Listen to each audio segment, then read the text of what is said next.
Oi, gente. Hoje eu vim aqui para falar um pouquinho com vocês sobre governança clínica. A gente tem uma comunidade no WhatsApp, onde eu até deixei o link para vocês aí no nosso primeiro vídeo.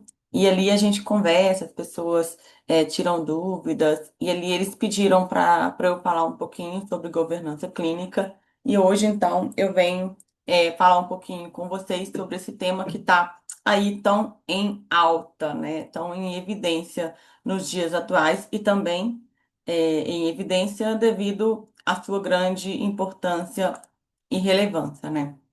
Então, quando a gente fala em governança clínica, muitas vezes o termo parece um pouco abstrato, assim. A gente fala de governança clínica, a gente fica meio sem conseguir concretizar, materializar o que de fato é a governança clínica. Mas na prática, a governança clínica, ela é algo concreto e algo que provavelmente já existe, ou talvez precise de refinamentos, né?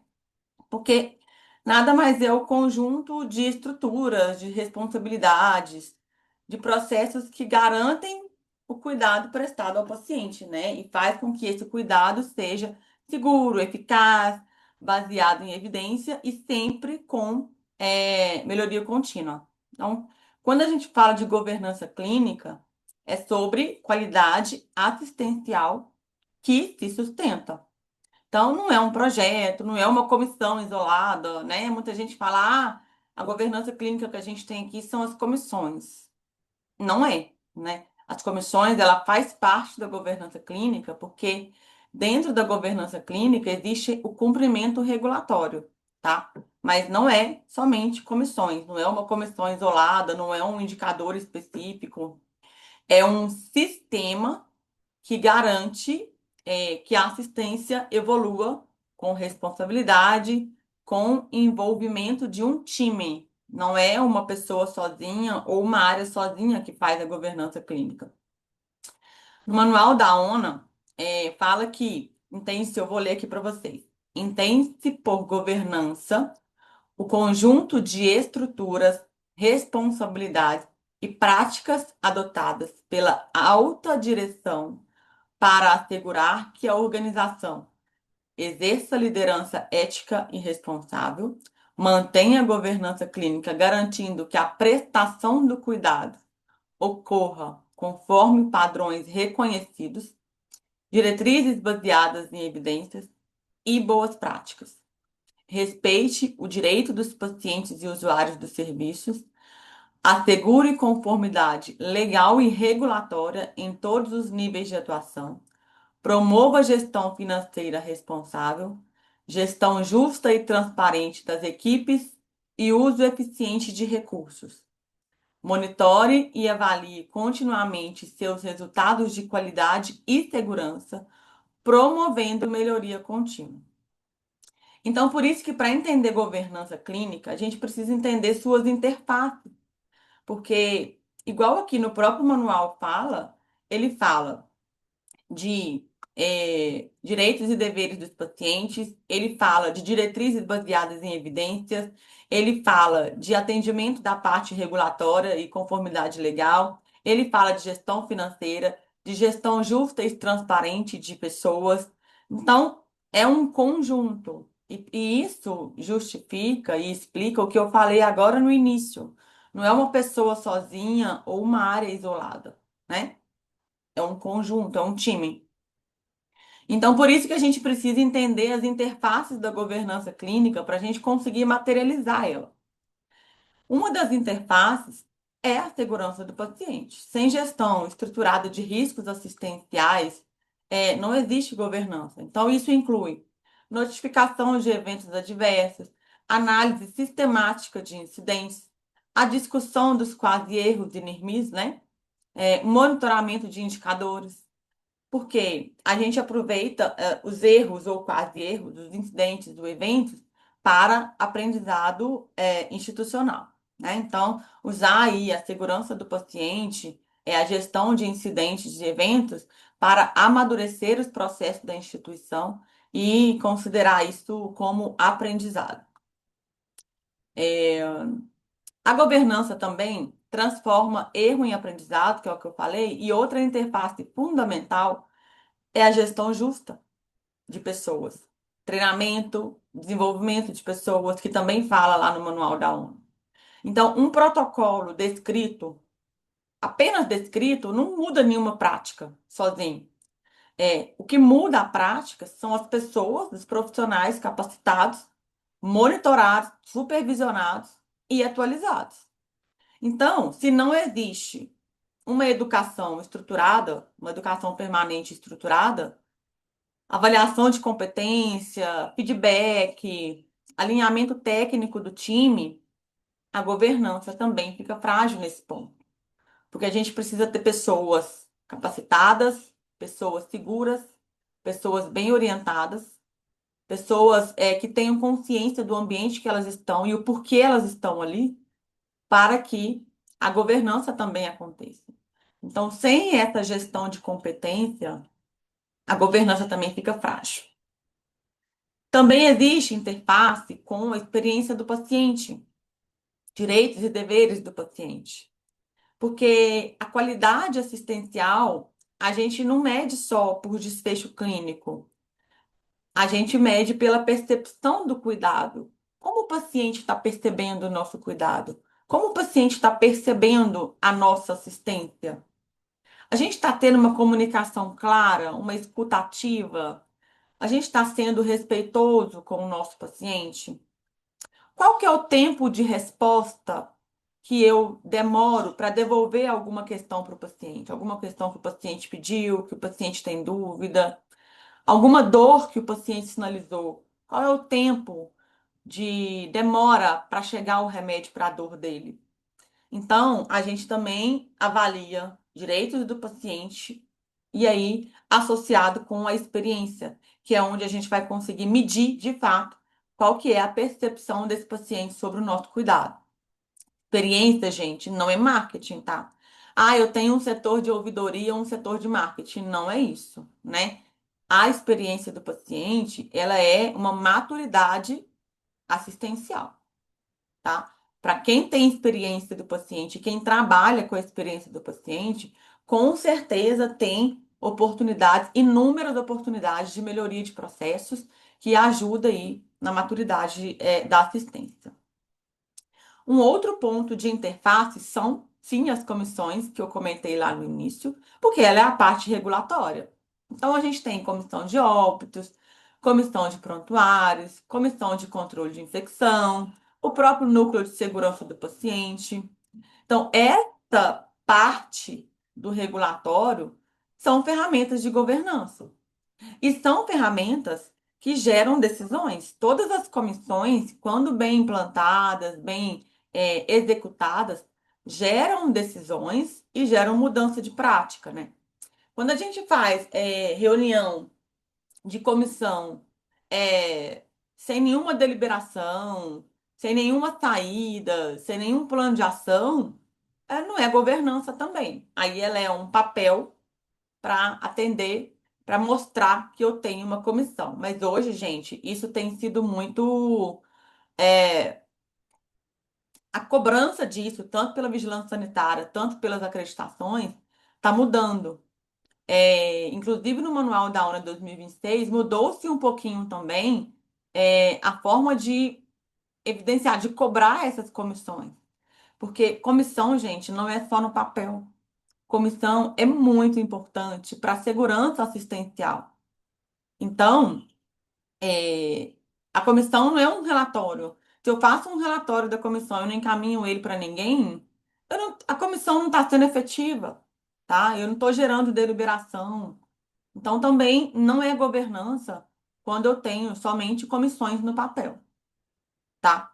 Então, e isso é o que a ONU chama de atender o regulatório, né? E também chama de resultados de qualidade e segurança, porque as comissões geram indicadores, geram resultados e, consequentemente, promovem segurança. Outra coisa que a ONU também chama de resultados de qualidade e segurança são os resultados assistenciais, por exemplo, né? Os resultados de desfecho clínico. taxa de infecção, reinternação, taxa de adesão a determinado protocolo, tempo de permanência do paciente numa determinada instituição, mortalidade. Então, também são, indicadores que a gente precisa monitorar, e aí, claro, vocês precisam definir os melhores indicadores de acordo com a realidade do hospital, mas são dados que exigem monitoramento contínuo. Então, governança clínica, ela exige monitoramento contínuo, tá? Não basta coletar o dado. Ah, eu tenho o dado aqui. No meu painel tem todos os dados. E o que é que eu faço com esses dados? Eu preciso interpretar esses dados, eu preciso tomar decisões desses dados, né?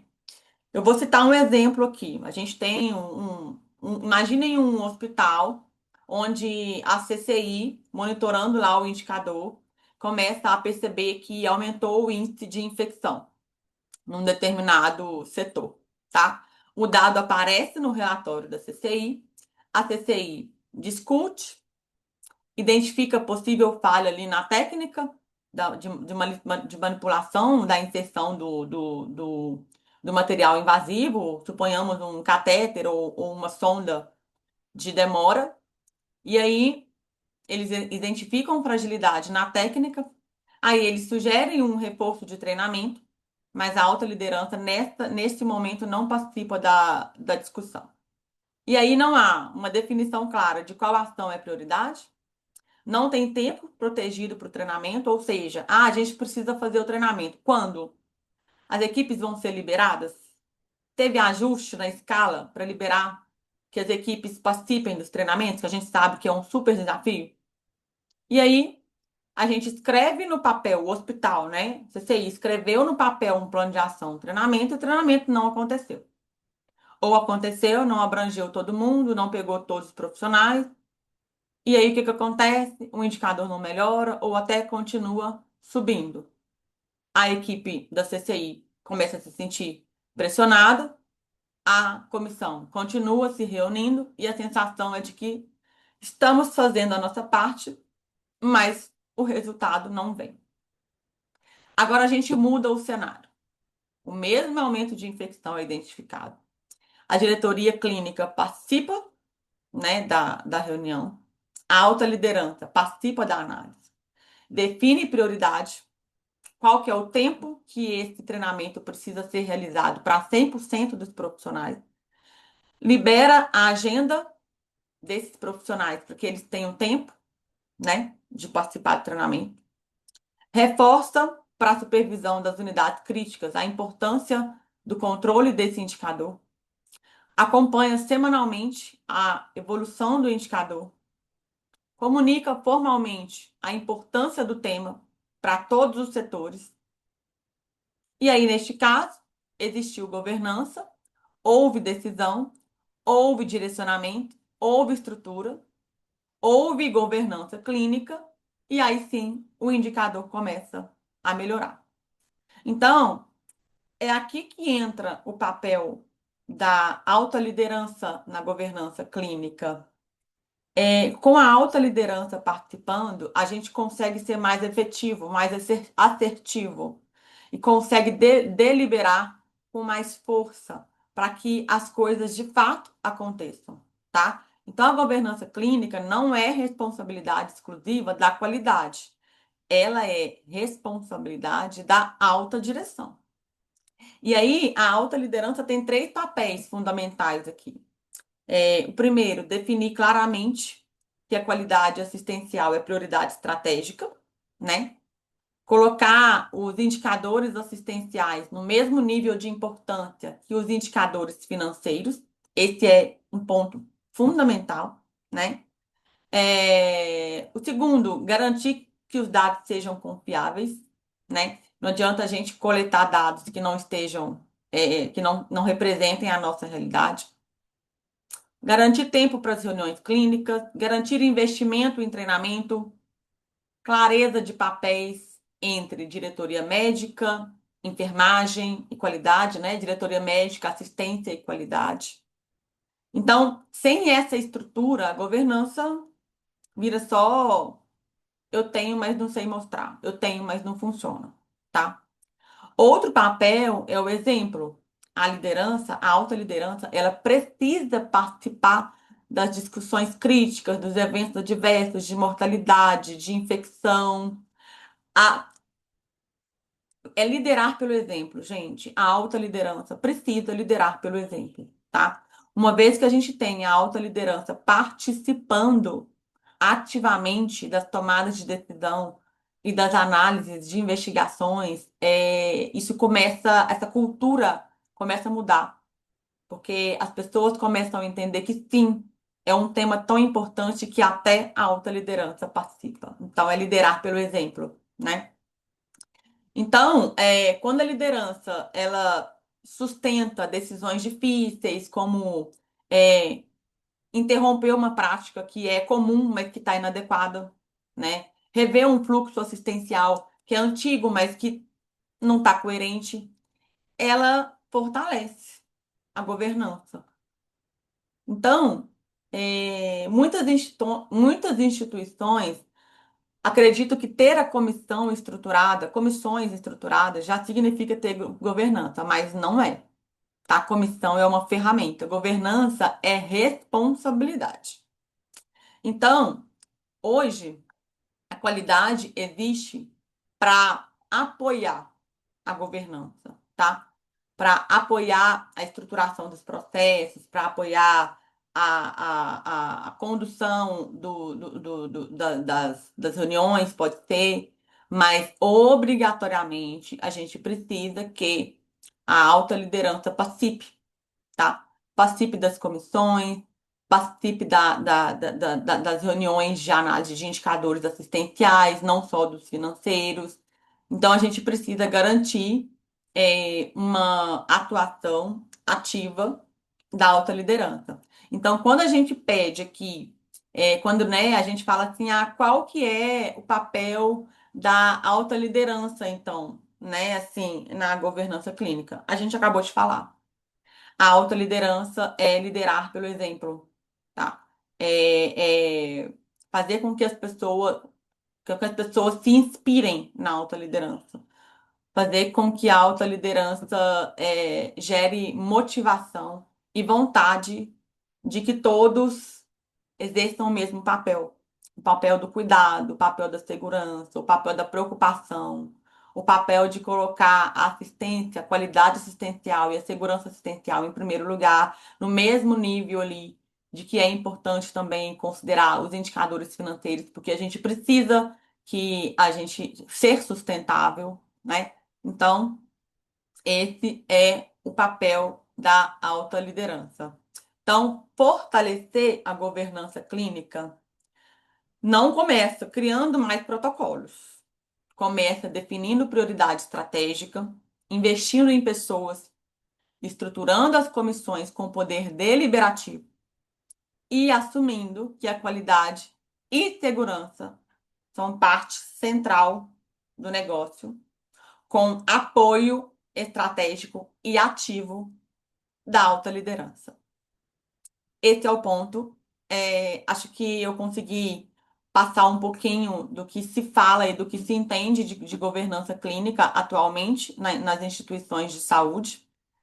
Gostaria de agradecer por você ter ficado até o final, ter ficado até aqui. Eu vou deixar aqui embaixo o link do meu LinkedIn, o link da nossa comunidade no WhatsApp. Vocês podem até sugerir temas aqui no chat também, para que eu traga aí pontos que são importantes e pontos que vocês tenham dificuldade no dia a dia. E a gente se vê no próximo vídeo. Tchau!